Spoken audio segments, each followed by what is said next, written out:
Welcome to the September 12th meeting of the Kiwanis Club of Kingsport.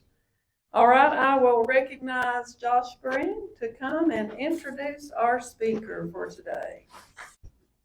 Hey everybody. So I'm here to introduce Jamie. Jamie is a native of Kingsport. She grew up around cattle, horses, and farming. She attended Transylvania University in Lexington, Kentucky. In that time, she's been a member of several clubs, but from 93 to 97, she's a member of the Key Club. From 97 to 01, a member of Circle K. In that time, she served as a governor and I believe lieutenant governor. And then she's been a continuous member of Kiwanis since 2001. Now, after college, she returned home where she's worked professionally as a CPA, owning her own firm. And along the way, she met Samuel Shallock and convinced him that farming was cool and that they should do it. They purchased their first cattle herd in 2013, shortly followed by their first farm. They've added to that cattle herd and became fully stocked. In 2014, they purchased a second farm. They've worked that continually up until now. They're both active members are in the Sullivan County Cattlemen's Association, serving as officers and volunteering regularly at the Cattlemen's Ag Center in Blountville. When not translating the magic of accounting language to plain English business owners, Jamie likes to share their story and talk about the science of farming any chance she gets, which is why she's here today. Jamie. So you all are under the impression, mistakenly, that I'm here to talk about cattle today, and I'm not. I'm here to tell you a story of love. So I'm here to talk to you about the love of food, that hamburger you just ate, the love of steak that you might be having for dinner tonight, the love of matchmaking, and the love of farming. So I'm going to set the record straight. None of us that farm, I should say most of us that farm, we don't do this for a profit. If we're lucky, we might turn a profit, but even if we turn the biggest profit that you can imagine, that's not why we do this. None of us do it for that. We do it because we love farming. We love science, and that's what raising cattle is. It's science and farming and figuring out, how do I get the best steak on your plate? How do I get the juiciest hamburger that you're willing to go to Five Guys and pay, I don't know, what is it there now, $25 now for a meal at Five Guys? That came off my farm. That's what we do. So I'm going to talk to you today about love of food and matchmaking and the love of farming. So you know the old saying, which comes first, the chicken or the egg, right? So which comes first, the cow or the calf, the steak or the calf? We're going to assume, for the sake of conversation today, that when we start our story, we're going to start out with a full-grown cow.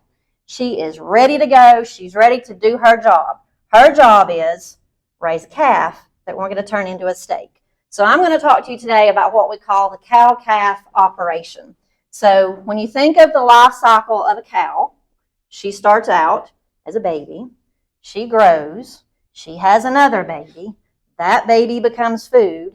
We become happy because our bellies are full and we take a nap.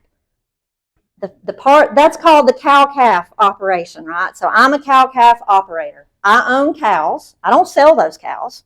I get them pregnant and then I sell those babies, right? So I'm keeping my cow over and over and I'm selling the baby. We're the first in a long series of things that happen before that tasty hamburger lays on your plate. As a cow-calf operator, I'm going to take a fully grown cow. We're going to talk about the science of how we get a calf on the ground in a minute. But we're going to take that cow and we're going to get a calf on the ground. Now, from the minute of conception, Dr. Straley can help me with this, from the minute of conception all the way up until that calf is born is approximately 9 months. We've got 9 months to wait, and we haven't even thought about turning a profit yet. We've been paying for this cow for 9 months. Once that calf hits the ground, now the hard part starts. I've got to get that calf up to the weight at which I'm going to sell it. And in my particular operation, that's around 600 pounds. My product that I'm selling is a 600-pound calf that's going to leave the cow-calf operation and go to step number 2.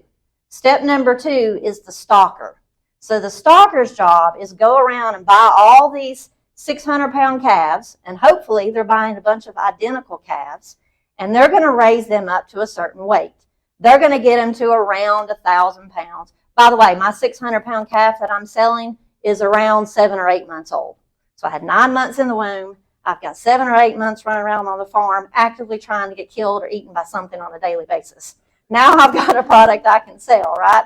So that the stalker is going to gather all, they're going to stock up, right, on all of these 600, 700-pound calves. They're going to raise them up to a certain weight. Most stalkers are probably going to keep them up to 1,000, 1,100 pounds, something like that.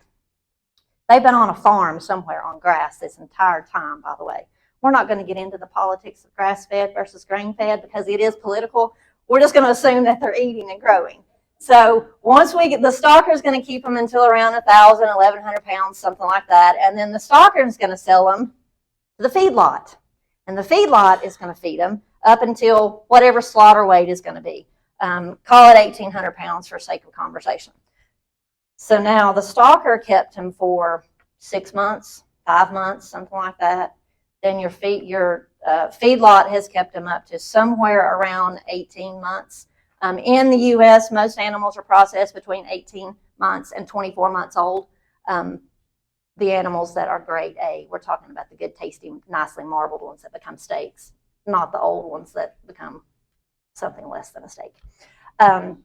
So we're up to 18 to 24 months before that animal, just counting the calf's life. We haven't counted the 9 months that they were in the womb, before that piece of meat is ready to land on your plate. Let me ask you a question. If you had an investment that hadn't made you a dime for 18 plus months, would you be investing in that over and over? Is that how long you want your return to take?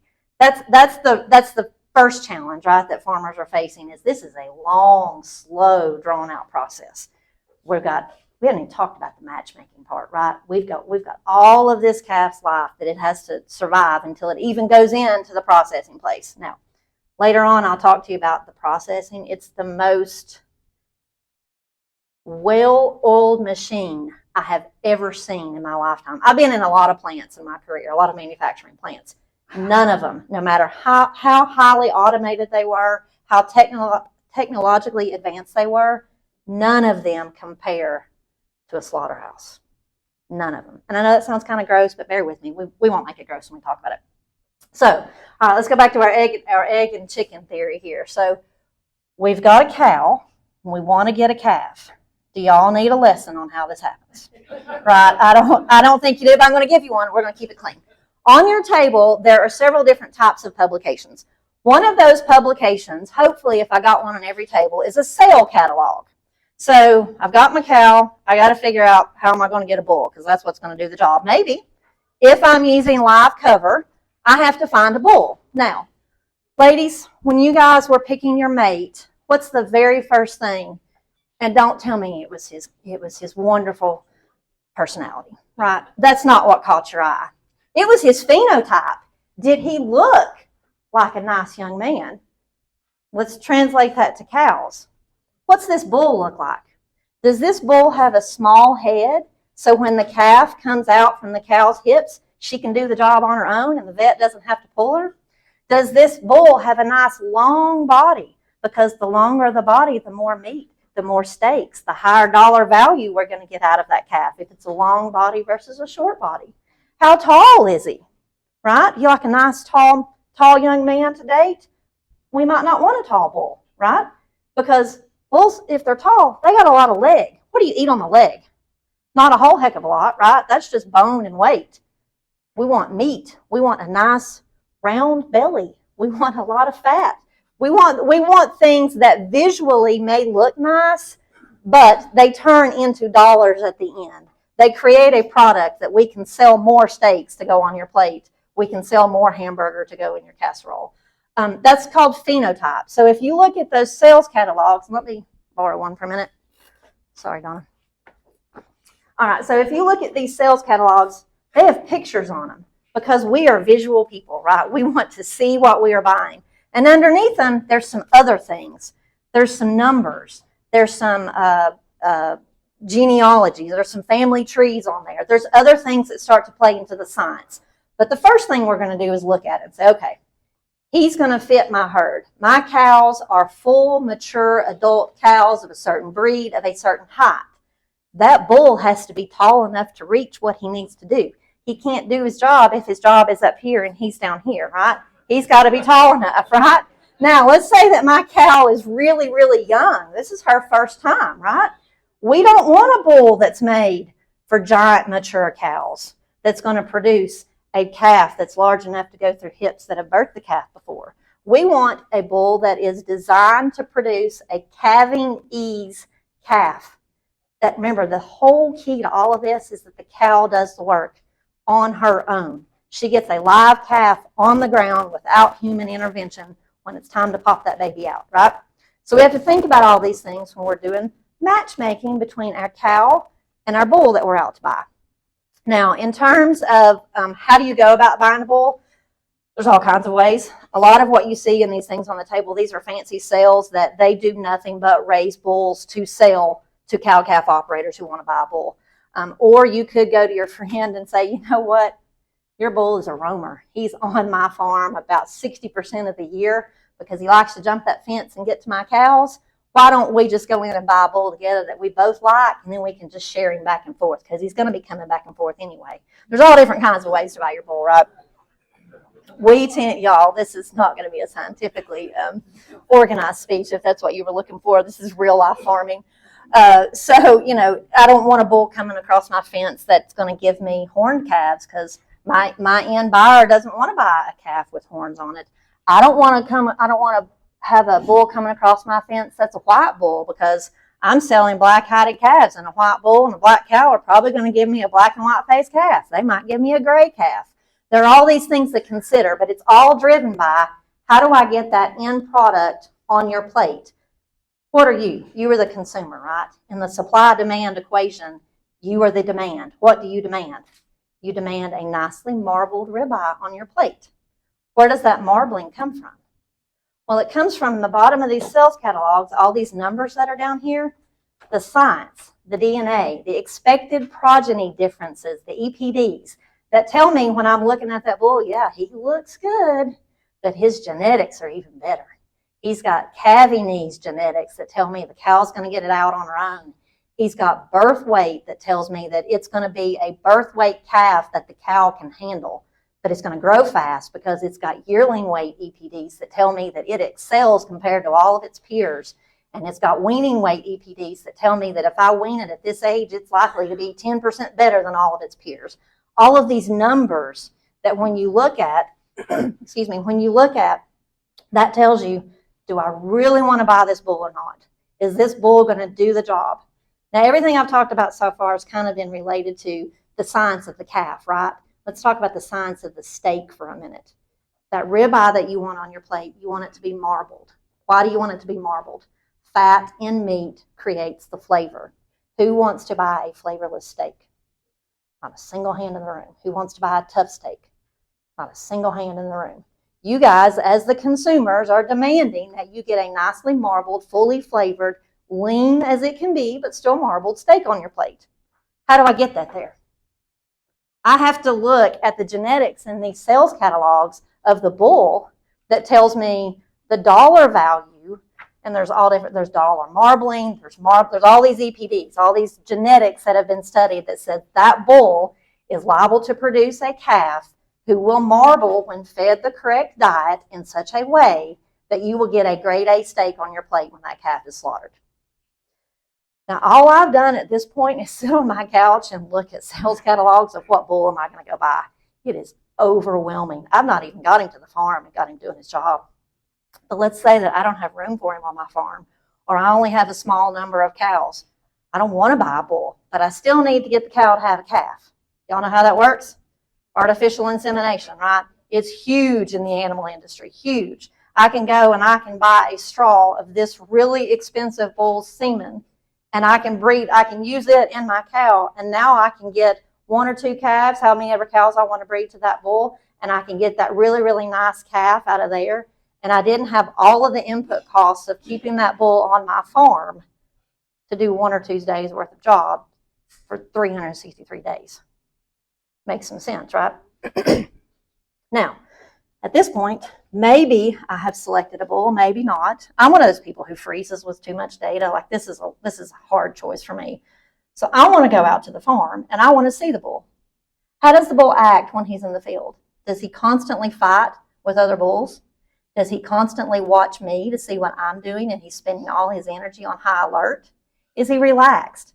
When the guy selling the bull brings him into the barn, is he fighting? Is he fussing? What is he doing? Is he covered in flies because he naturally is not resistant to flies? Some are, some aren't. Does he have nice feet? Bulls weigh a lot, y'all. They weigh 2,000 plus pounds their entire adulthood. Those feet have to be nicely structured to hold him up throughout his entire lifetime because he's got to be standing to do the job he needs to do, right? He also needs to produce a calf that if for some reason I don't send to slaughter, but I decide to keep as a replacement cow, she's going to have good feet to make it through her lifetime. What else do we need to know about the bull? We need to know just generally, how does he act? What does he look like? Phenotypically, does he fit my program? And genetically, does he fit my program to get the value out of the calf when I go to sell it at the end? We are 15 minutes in and we don't even have a pregnant cow yet, okay? We're not going to make it. We're not going to make it to the end. So let's talk about consumer demand and what that has done to the farmer locally, right? I very, very, very rarely ever sell a calf to somebody to put on their plate. I'm selling almost a tractor trailer load. Tractor trailer load, by the way, of calves, when you see them going down the road, that's 45 to 55,000 pounds of calves, right? I'm selling about 35 to 40,000 pounds at a time in my calves. I'm selling pounds. I don't want to sell the number of calves. I want to sell the pounds. I get paid by the pound. So you as the consumer, you're driving the demand, right? I've got to come up with the supply. I need to know, what is my operation? How can I maximize my operation to maximize the value that I'm going to get when I sell them? Because the next 2 or 3 people down the line are going to continue maximizing that value to justify the cost that you're willing to pay for that pound of ground beef that you're going to buy. What's ground beef selling for in the store right now? Does anybody know? I don't buy it. I've got it at home in the freezer. $7 for a good solid package of 95 or 97.3, something like that, maybe even $8 a pound. Currently, cattle are at their all-time high in what they're bringing per pound. Now, Don brought some papers over here that were there's a whole stack of them from 1960. Somebody sold a cull cow. That means a cow that I'm not trying to get her pregnant. She's done. She's going to become low-grade hamburger, right? She's 14, 12 years old. She's old. She's beyond her reproduction cycle. In 1960, that cow sold for 15 cents a pound on that piece of paper, right? I sold one nearly identical last week, $1.55 a pound. They are at an all-time high. That's for a cull cow that's not worth squat, basically, right? Let's talk about the calves. The calves currently, if you're selling a 400 to 500 pound calf, and I'm talking in the Southeast, things change. You go to other areas of the country. But right now, if you were to sell a black-hided grade 1, that's the top grade, 500 weight calf, a steer will bring the highest, a bull will bring the second highest, the heifer will bring the lowest price. You're getting somewhere around $4 to $4.25 a pound for that 600 pound calf. Now, let's go back to that factory scenario for a minute. You don't use every bit of that calf to turn it into hamburger. But part of the reason that, so anybody who thought, oh, there's a $4 a pound profit here for the farmer, you were dead wrong, right? So when you pay your $7, $8 a pound for a hamburger in the store, you're buying a little piece of that calf. 100% of the rest of that calf went to some product in the U.S. Now, harvesting calves in some other country might yield a different percentage of usage. But in the U.S., we basically use 100% of the animal for something. Ladies, y'all got makeup on today? I don't wear any. Guess what it's made out of? The fluids of that calf. When that calf is harvested, that's turned into shampoo. It's turned into makeup. It's turned into the leather ball gloves that your kids play with. The shoes that you have on, if they have leather on them, they came from a cow. Everything that is harvested from a calf is used for something in the U.S. I just find that amazing. And to go into that factory and watch it happen, from the second that cow is no longer breathing to the second it goes into boxes. Anybody want to guess how long it takes? This is in a large facility, not a local one down the road. Somebody give me a guess. How long does it take? 4 hours. 4 hours. Y'all better start subtracting some minutes off that. 6 minutes. 6 minutes, y'all. It's the most efficient process I have ever seen. From it gets killed.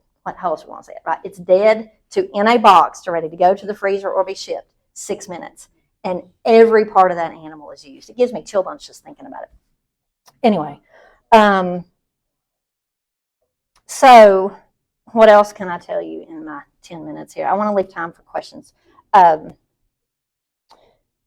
So when I talk about I started with a cow, right? I picked the bull, which was a really hard process. We assumed I had an equally hard process picking that cow out to buy her. Now I've got a feeder. I've got to feed the calf. On my particular farm, we use what's called rotational grazing. So that means we've taken our farm and we've determined that farm can support X number of pairs, mama and baby, X number of pairs per acre.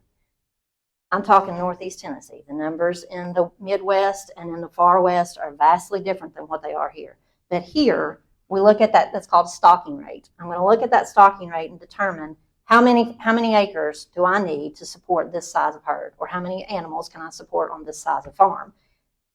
Whatever that is, I want to bump it up, because the more animals I can produce, the more profit I tend to make, right? So we use rotational grazing on our farm, which means I'm going to take the farm, and on our farm we cut it into 21 fields, or paddocks is what some people call them, 21 fields. The smallest field is about 5 acres. My herd, the entire herd, goes on to that one field for 1 day. The next day, they're moved to the next field. I have 21 fields. They don't come back to that first one for 21 days. Why is 21 important? Because in our climate, in our location, that's about the time the types of grass we have need to recover from being eaten for that 1 day to get back to where they were before they were eaten. So what does that mean? I'm going to have enough grass to make it to feed more animals, to feed longer throughout the year, which means less hay I have to raise, less hay I have to buy, which is less diesel fuel I have to buy, which is less tires I have to put on my tractor, which is less of all of these inputs that I have to go into produce the food for that cow and that calf to eat, to turn them into a hamburger so that you're happy and full and can take your nap. Input costs. The price of cattle are at an all-time high. I thought they were at an all-time high when I bought my first herd in 2013. They were, and they've done nothing but continue to rise since then. But the input costs are also at an all-time high. The profit margin of the average farmer hasn't moved. It's stayed the same, just flat line all throughout the history that I've been farming anyway.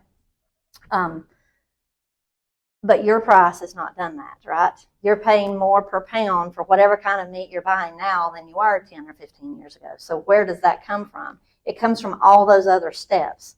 Remember, you've got the stocker, you've got the feedlot, you've got the slaughterhouse, you've got the distribution company, you've got the food wholesale company, you've got all the other people that are involved in getting that hamburger to your plate. Which is why a lot of times when people focus on, we want to buy locally, we want to buy direct from the farmer, they think, oh, I'm going to get a better deal because I'm going to cut out all those other steps in between. It doesn't work that way, but it does support your local economy, so buy local. What else can I tell you? Association. So the other things that are on your table there, I haven't even touched on the science hardly of farming, but a lot of these publications you see on the table, that's how we get the science into the farmer's hand. That's the turning the science of raising cattle into plain English so that the farmer can understand, if I do this on my farm, if I put this practice in place, I stand to make a better profit. I stand to be able to farm longer. One of the input costs that we didn't talk about that just hit me like a freight train is a farm. Y'all, I bought a farm. There are only 3 ways to buy land in this country, in my opinion. You can inherit it. I haven't inherited it. My parents are alive. You can be independently wealthy. I am not independently wealthy.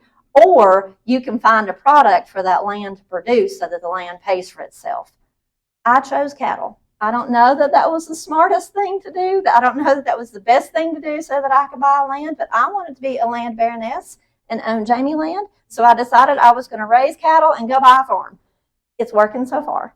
We were able to add our second farm a couple of years ago, and now we have, if I count the hay land that I raise hay on at my dad's operation, we have about 350 acres that we're farming.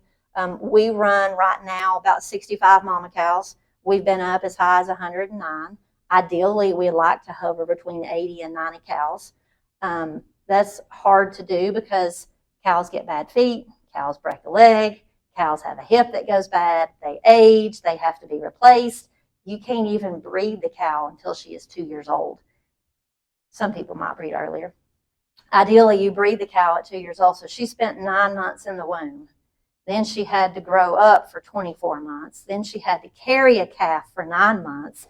Then that calf had to get to be somewhere around 7 or 8 months old before I could sell it. That is a really long time. This is a long play. This is not an instant get-rich-quick scheme that we can turn a product around overnight. What questions do you guys have? I could go on all day and cover all sorts of things. Yes, sir. With the prices being at all-time highs, seeing more and more farmers that are selling most of their herd, including the heifers. Where are the heifers going? What are the farmers going to do to replace that? So the question was, cattle at an all-time high. I'm a farmer. I've got heifers. I'm selling them instead of keeping them to turn into breeding cows. Where are they going, and how are the farmers getting more? They're going to Hamburger. They're not hiding somewhere where they're going to come back into the production cycle. The way that you get replacement cows, there's one of two ways.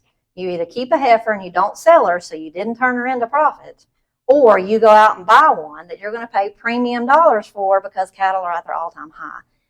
That is exacerbated by the age of the farmer is about the age of this room. Sorry if you find that insulting, but it's the truth, right? So the average age of the farmer is not a young man, not a young woman.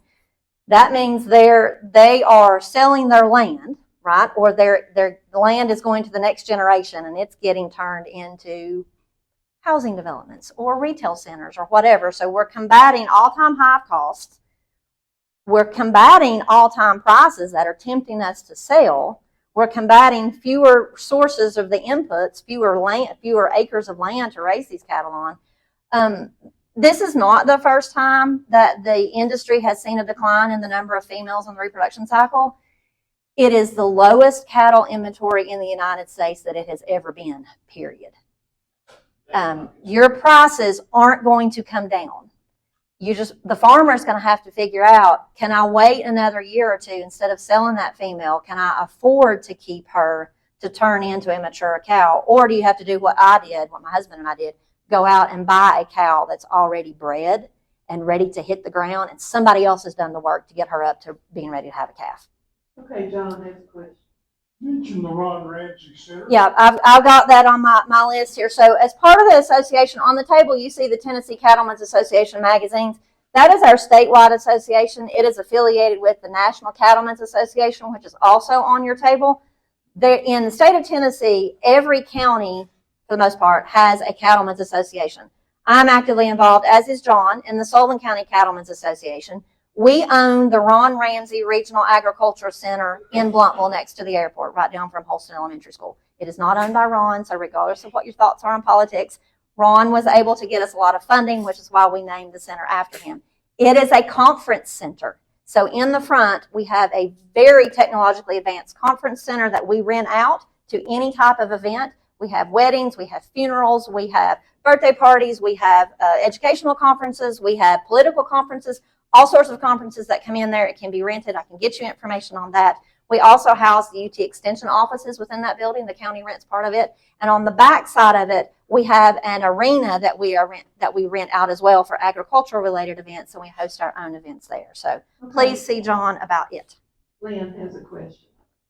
You have any dealings with Willow Creek down in Hawkins County? I do not.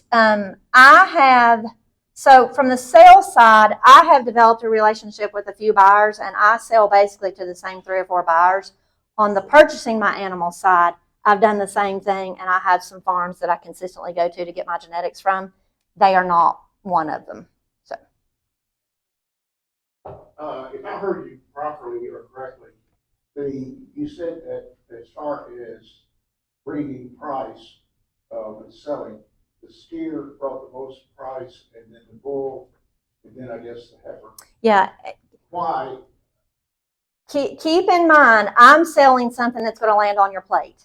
I'm not selling genetics to the next person who's going to use that animal for breeding. So when I say that, the reason that steers are priced higher than bulls is, what do steers do? They don't breed. They stand around and eat. Standing around and eating creates more pounds, which is more pounds to sell to turn into hamburger. The bulls are going to be dealing with testosterone and all of the things, challenges that having testosterone brings with it. They're going to be more concentrated on breeding than on eating, even though they're going to be turned into a hamburger the same as their brother who used to be a bull. Does that make sense? And then the heifers, genetically, female cattle are lighter weight than most bulls, so they don't gain weight as fast. They don't put on as many pounds. They don't become as much of a large animal, so they are less value from a turn them into hamburger standpoint. So Jamie, a couple of years ago, my mom deeded out our family farm, and Milton and I inherited a little bit of land in North Carolina. And because it is farmed by a local farmer, and he filled out a bunch of paperwork for us, our taxes are significantly less. Do you get a similar kind of tax rate? Yeah, in Tennessee, it's called the green belt. So in Tennessee, if you have 14 or 15 contiguous acres, then you can apply for a green belt, which basically means you're going to pay a reduced tax rate on your property taxes. Yep, we do get that in Tennessee, but you have to have contiguous acres. Okay. Susan, when you first started, you said, I just stuck out in my thoughts. You said something about you have a brown calf. And I thought, what difference does it matter whether you have a black and white one, or a black one, or a white one, but you have a brown calf? Yep. Well, I'd like to have a brown calf myself. So let me ask you a question in return. How many of you ever walked into the grocery store and gone to the meat case? What's the sticker that you saw on the meat case? Certified Angus beef, right? The Angus Association has the most phenomenal marketing mechanism, marketing monster that I've ever seen. They are the ones that have turned the demand into demand for Angus beef. That doesn't mean you're buying a purebred Angus steak when it's on your plate. That means that you're buying something that was 90%, is it 90 or 80%? 90%? I just lost the number. Somewhere between 80 and 90% black-hided.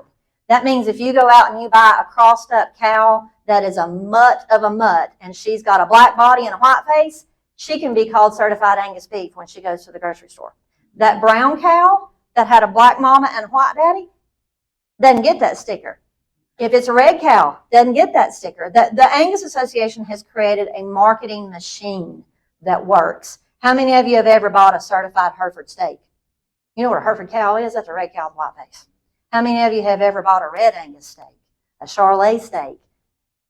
That they don't have the marketing mechanism that the Angus Association has, and therefore a buyer will pay more money for that black-hided calf than they would for any other color, because they can sell them for a higher price when they turn them into a steak to go on your plate. Jamie, would you care to comment about grass-fed versus grain-fed beef? Sure, they don't taste the same.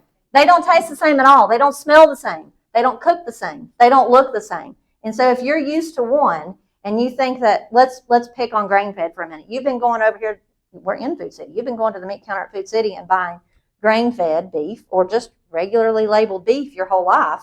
And you come to me and you get a pound of grass-fed beef, because I don't use any grain on the farm. It's just I want the grass and the mama cow to do the work. I don't want to spend the money on that input. And you eat that pound of beef, it's not going to taste the same. It's not going to look the same. It doesn't have the same fat content in it. Fat creates marbling. Fat creates flavor. It's a different flavor. If you're not used to it, it's for a lot of people, it's not appealing. It's more like, it's not quite gamey, but if you understand the concept of something tasting gamey, it's getting close to gamey for people who've never eaten it. Me, that's all I've eaten for 20 years at least. If I go back and I eat something that's grain-fed, it tastes weird to me. I still like it. It still tastes good. But it's basically down to a flavor and smell thing. fat content to some degree. Yes, sir. So the Black Angus, meat has a great advertisement that the folks, so is it really bad? I sell black-hide cattle, so it sure is. Yeah. Yep.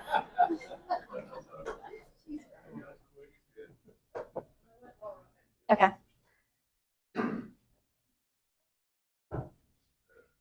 So when a calf is born, how much does it weigh typically? If you're trying to get it up to 400, 500?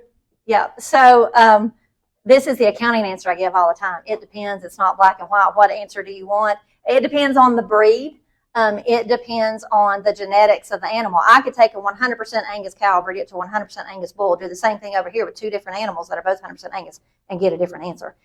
Typically, in the Angus breed, if you're getting what you want, you're happy with a calf that's 65 to 85 pounds at birth.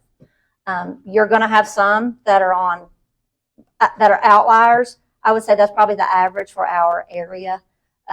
If you get a calf that's 100 plus pounds, you're telling everybody, and you're probably telling everybody how hard you work to pull that calf out too. Back in the 60s and the 70s, Charolais cattle came, I think, to the United States. And I remember there was even a chain of steakhouses named Charolais. If I'm saying that properly. You are. And I'm just curious, particularly in the Carolinas, every town had a Charolais steakhouse in it. What happened? I will tell you, they don't have the marketing machine that the Angus have. Somebody else was marketed better, and so their product became in more demand. But let's talk about the difference between the Charolais cow and the Angus cow. Remember when I talked about going to the farm and looking at the bull and watching how he behaved? His behavior is somewhat related to his breed. And so the Charolais, I'm sorry if there are any Charolais fans in the room, the Charolais has typically been considered to be a more high-headed animal, right? She's hotter. And I don't mean hotter because she looks better. I mean hotter because she acts madder. She gets mad quick. She's hard to keep in a fence. She is quicker to charge you. She's harder to keep focused on raising a calf because she's ultra focused on protecting the calf, which means running you off. She's harder to handle. And so they have not, at least in our area, had as much popularity to the farmer in raising them because they're harder to handle. Same reason we don't have longhorns around here. We don't have the equipment to handle a longhorn. We don't have the temperament ourselves to handle the temperament of a longhorn. It's all related to the breeding and their genetic predispositions to how they act.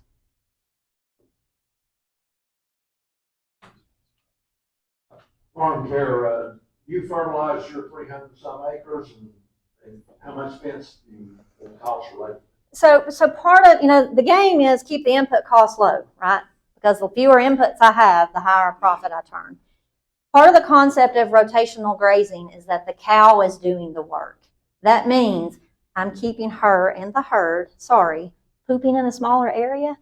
And what is her poop? Her poop is digested grass. It's digested fertilizers that were in that grass. It's biomass. So she is putting that content that she consumed when she ate that grass back into the ground for me. So theoretically in rotational grazing, I can fertilize less. I can go buy less fertilizer because the cow is recycling it for me.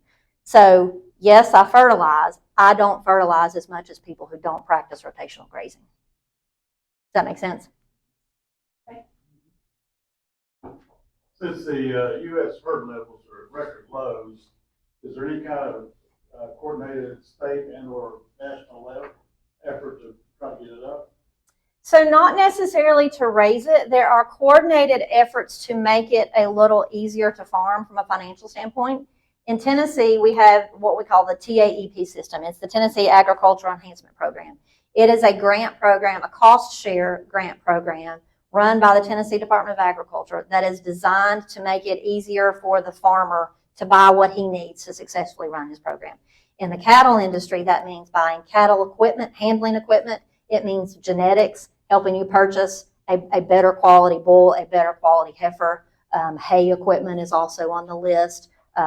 Veterinary care is now on the list of things that they will cost share, meaning depending on the amount of education that you go and get from your local extension office and the amount of hours that you participate in, You can share 50% cost with that grant program, or you can share up to, I think as high as it goes is 80% cost that they will pay for, that grant will pay for part of that. But the whole idea is we are turning farmers into better farmers, producing a better product at a lower cost, which in theory then allows you to buy more cattle because they're cheaper. You can get that herd inventory back up. Okay, well, we got a couple more, okay, Brian. On an international level, how do we compete with other countries? And are other countries producing? We're at all-time low. How does that relate to other countries? So the question was, internationally, how does the U.S. compete with other countries? We are predominantly an exporter. We are not an importer of beef that you eat.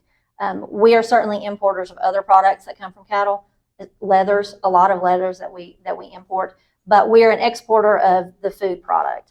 The marketing, I want to say the associations and the USDA have done a really good job of making sure that the genetics in the U.S. are better genetics and they are desired by other countries to improve their own beef herds, rather than us wanting genetics that came from somewhere else. We have the best genetics, therefore we have the best product. We're exporters. What we worry more about is not necessarily the amount of product that we're shipping out, but how do we prevent the bad things from getting in that would make our herd decline. The current one is the New World screwworms. Anybody ever heard of the New World screwworm? It's in the news a lot lately. It is a fly, looks sort of like a common housefly, that will lay a larva in an open wound on an animal, and that larva has basically hooks that you then can't get it out, and the animal will die. It is 100% certain the animal will die. New World screwworm was eradicated in the U.S. years ago because they produced sterile screwworm flies that went into the population and basically killed it. It still exists in other parts of the world, especially in South America. It has been working its way north. It has made it to Mexico. There are huge programs in place right now that the USDA is running to keep that out of the U.S. so it doesn't come in and destroy our cattle herd. There's all kinds of parasites and things like that USDA fights on a daily basis, but we are exporters of meat. We don't want to import the cattle. It's very hard to import cattle into the U.S. that are live animals.